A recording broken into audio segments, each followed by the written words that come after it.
Trump angrily lashes out at J.D. Vance over rapid collapse. I want to move on to something that Governor Walz has called you and Donald Trump, and that is weird. Sure. And it is taken off. The New York Times reports that when Donald Trump was asked about it, he said, "Not me, they're talking about J.D." Yep.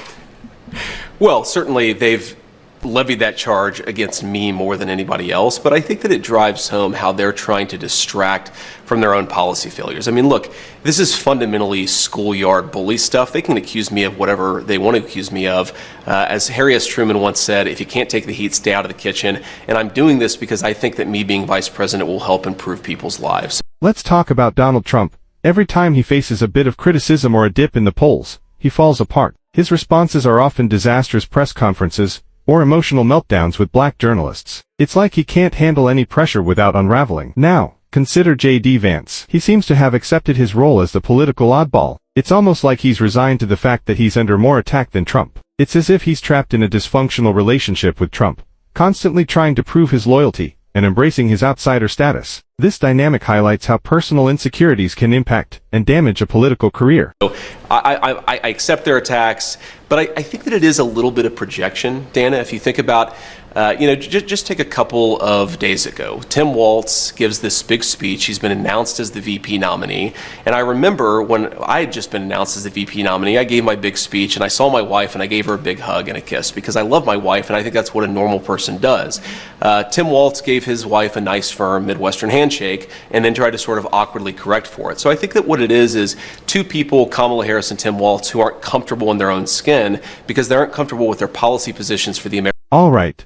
Let's set the record straight. First of all, J.D. Vance, you need to stop dragging Tim Walz's name through the mud. Walz is a far better person than you could ever hope to be. And about those claims on Twitter that you could never imagine shaking your wife's hand. We've got photos of Donald Trump shaking Melan's hand, and Tim Walz hugging his wife multiple times during and after rallies. That 2-second clip you're referencing is just a misrepresentation. What's even weirder, though, is how you repeatedly made inappropriate comments about your own daughter, talking about how sexy she is over the years. Yet you're the one trying to deflect attention from your own comments about childless cat ladies. Don't let Republicans convince you otherwise. Vance's remarks weren't taken out of context. He angrily and with clear hostility said that childless cat ladies are ruining the country and want everyone to be as miserable as they are, all on Tucker Carlson's show. Now Vance is facing backlash for his own inflammatory words. Here's a clip of him being confronted about his false claims regarding Tim Walz's military service. Vance's attempts to distance himself from his controversial statements are falling apart, and now he's dealing with the fallout from his own actions.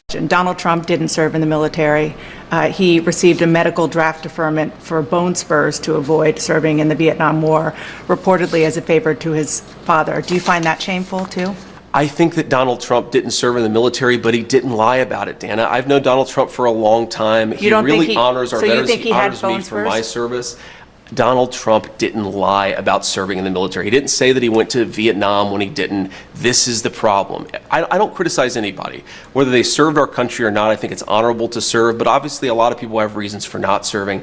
I criticize somebody for embellishing their record, for lying, saying, I went to war. Dana, do you think that it's a problem that he said, I went to war, but he didn't actually? That seems to be a problem to me. Well, they've corrected that. Let's move on to... They've corrected it by admitting that he lied. Let's move on to another important issue to voters, and that is the issue. I want to make a few things clear here. First off, Tim Walz served in the military for 24 years, longer than J.D. Vance has even been alive. Vance's 4-year service pales in comparison. Furthermore, the accusations Republicans are hurling at Walz are not only baseless but downright disgusting. They've claimed he never saw combat, never held a gun, never even wore a uniform. These attacks are completely disingenuous and a low blow. It's a nasty tactic, reminiscent of the smears against John Kerry. In this clip, J.D. Vance is asked about the myth of prisoner abuse, and his response is evasive and unclear. It's just another example of how he's dodging straightforward questions and failing to address the real issues at hand. You wrote the foreword for a new book by Heritage Foundation President Kevin Roberts of Project 2025.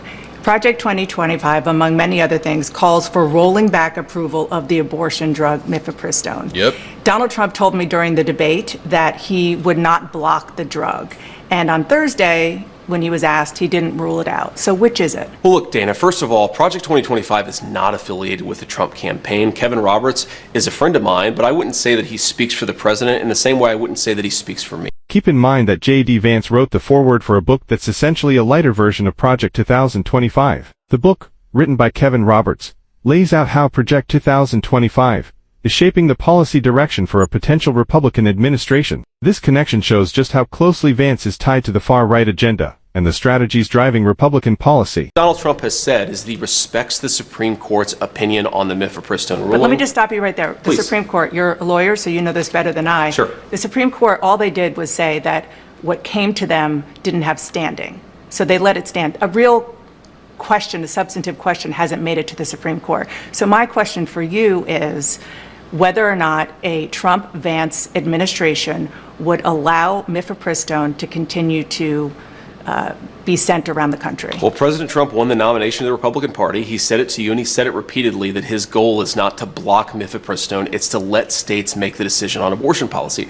Now, of course, that does mean, Dana, we have to be honest about this, that California might have less restrictive rules than Ohio, which might have less... All right, here's a clear breakdown. This is a slippery way of saying we should let each state decide for themselves. If you watch my show regularly, you know where this is headed. Allowing states to make their own decisions means they can take the most extreme measures possible. For instance, in Arizona, they reverted to a law from 1864, yes, over 150 years old. That's genuinely barbaric. J.D. Vance avoids giving a direct answer. He claims we don't want to ban certain practices, but if states choose to, that's up to them. So, he's leaving the door wide open. California might go one way, while Florida could go in the opposite direction. If you enjoyed this video, make sure to hit the like button, leave a comment, and subscribe if you haven't already. Most importantly, have a fantastic day, and I'll see you in the next video.